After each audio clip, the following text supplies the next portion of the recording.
to share this with you. This is absolutely monumental. John Fetterman, okay, senator from Pennsylvania, was on the Joe Rogan podcast. Now, some of you guys might not know this, but Rogan, and I've said this many, many times, whether you like it or not, I actually love his show. I think he is the greatest interviewer in modern times. I think he's the greatest conversationalist in modern times. He is the king of long-form content, besides your boy, of course. I have to throw myself in there because I've got an ego and I believe in myself. And quite frankly, probably you would agree, Professor Nez is quite the conversationalist. Anyway, I'm teasing. Rogan is like the Johnny Carson. Many of you guys are my age, and you remember the power and influence before the internet that Johnny Carson had on modern entertainment culture. He was the Julius Caesar, from the 60s on to the 90s. And if you were a musician, if you were a comedian, if you were a film director, an actor, anything along those lines, even a politician, Reagan's, he's had presidents on there, he's had senators. If you went on the Johnny Carson show and you got the thumbs up, that essentially made your career. Your career skyrocketed after that. And much is the same with the Joe Rogan podcast, which is very telling that Kamala Harris, in her elitist, self-important, self-absorbed, phony, cackling way, declined to go to Joe Rogan, but got on a jet and flew to New York City to do Saturday Night Live, which was actually illegal because Saturday Night Live gets free public airwaves and they need to afford equal amounts of time to both candidates. And so they actually committed an illegal act by giving Kamala Harris that free airtime that they've been afforded by taxpayers, as a matter of fact. So she's willing to fly to Saturday Night Live, but she refuses. That's telling. That should tell you everything, Nez Nation, my fellow Americans. If you're independent and undecided, which I have, it just leaves me absolutely flabbergasted that you don't know who you're going to be voting for right now. I saw some video last night going viral of Don Lemon. It wasn't viral because it was Don Lemon, but he had an undecided voter. A guy was like, yeah, I still need time to think about it. Even he was in shock. I don't know how you could be. If you're undecided right now, let me know in the comments, and please give me some context. Let me know why, how, what, who, what in the world. How are you still undecided when we are less than 24 hours away from finding out who's going to be running and gaining the highest office in the land in our country? And why? Give me a big, fat reason why you're still undecided. It makes zero sense to me. I plead ignorance. To me, it seems very clear cut. To me, it seems like a real easy choice, but I plead ignorance. Let me know. Educate me. I'm willing to learn. I'm a lifelong learner. I sound like a ridiculous woke leftist. I'm a lifelong learner. I believe in joy, and I also believe in tolerance and DEI and inclusivity. Pass me the hemp. Anyway, I would really love to hear why, but so going on Rogan is essentially, and declining to go on Rogan, which, by the way, Trump's Rogan podcast, his Rogan appearance, has over 100 million views.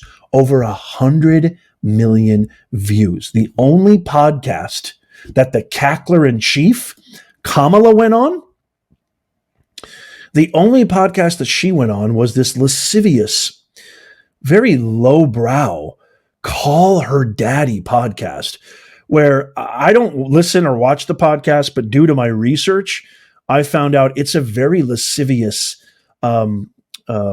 just kind of low grade, almost like a porn podcast. It's very, very expletive and edgy, if you want to call it that. That's the only polite way I can say it. To me, it just seems like trash.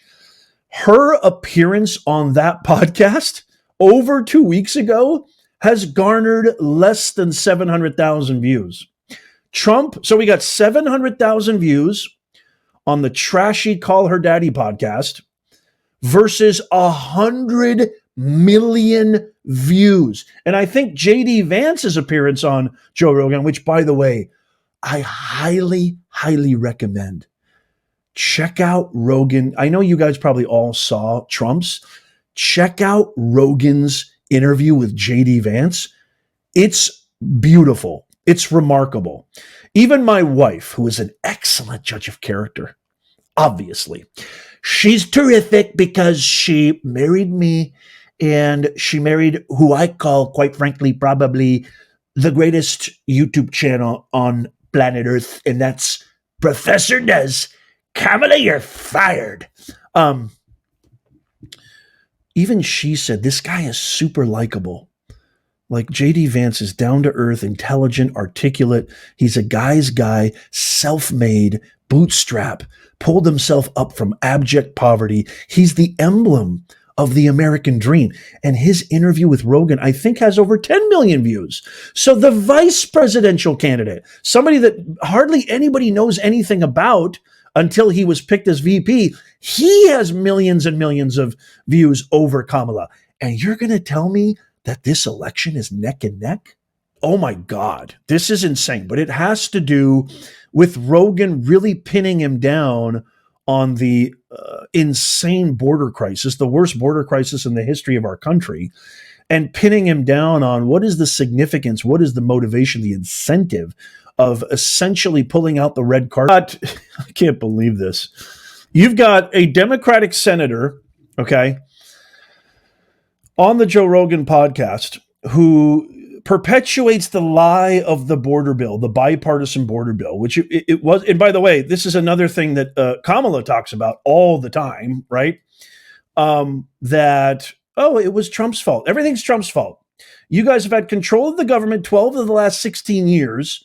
You've been in office for the last 4 years, and everything is Trump's fault. Trump has that powerful of a lever, when even you guys yourself have said that most of the longstanding neocons and Republicans are against him, that they don't want him to get in office again. Mitch McConnell, some of the leaders in the old guard, they don't want him around anymore. Mitt Romney is one. Mitch McConnell is one. Even Lindsey Graham, even though, I mean, Lindsey Graham's a piece of crap.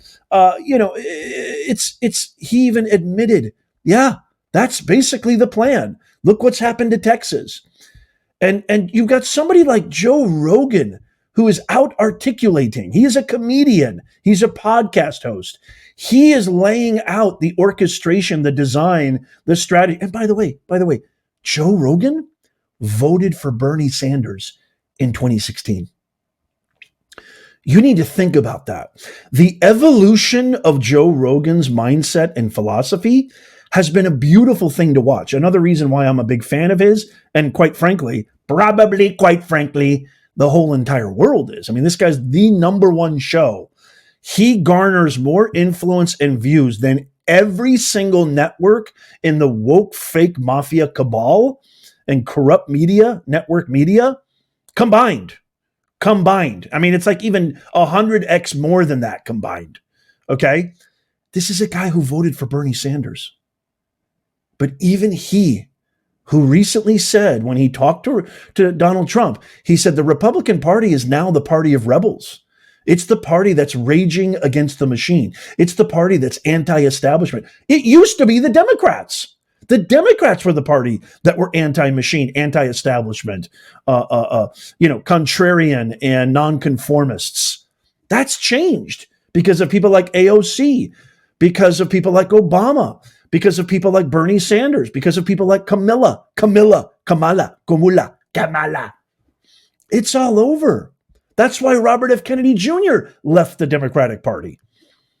And he said very succinctly, one of the main reasons I left, amongst many others, is because this is an unrecognizable party. This is not the party of my uncle. This is not the party of my father, Robert F. Kennedy, or my uncle, John F. Kennedy, the icons of the Democratic Party. Somebody who Obama modeled himself after. Somebody who Bill Clinton modeled himself after. You could almost say the godfathers of the party were the Kennedys. There's no bigger icon than the Kennedys. You have Fetterman stuttering, looking. You notice how I don't trust people who don't look you in the eye.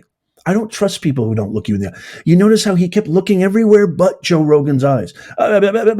Stuttering, mumbling, shuffling, very Biden-esque. That should tell you everything right there. That should tell you everything. But wait, there's more. I can't wait to get your thoughts on that. Let me know what you think in the comments down below. I would love to hear your thoughts on that exchange with Joe Rogan and John Fetterman.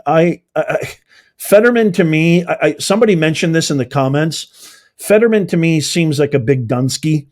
It's like, a woolly mammoth, a kind of, and he's actually admitted many, many times. He even admitted to MSNBC in a recent interview. He said, Trump's connecting more with Pennsylvania voters. It's just a fact. He does have these moments of clarity, if you will, but he just reminds me of this big woolly mammoth Dunsky that has really no business or no right commanding legislation in our great republic. I don't know. Call me crazy, but he doesn't seem like somebody who has the strongest convictions or even the acumen or the skill set to be able to do that.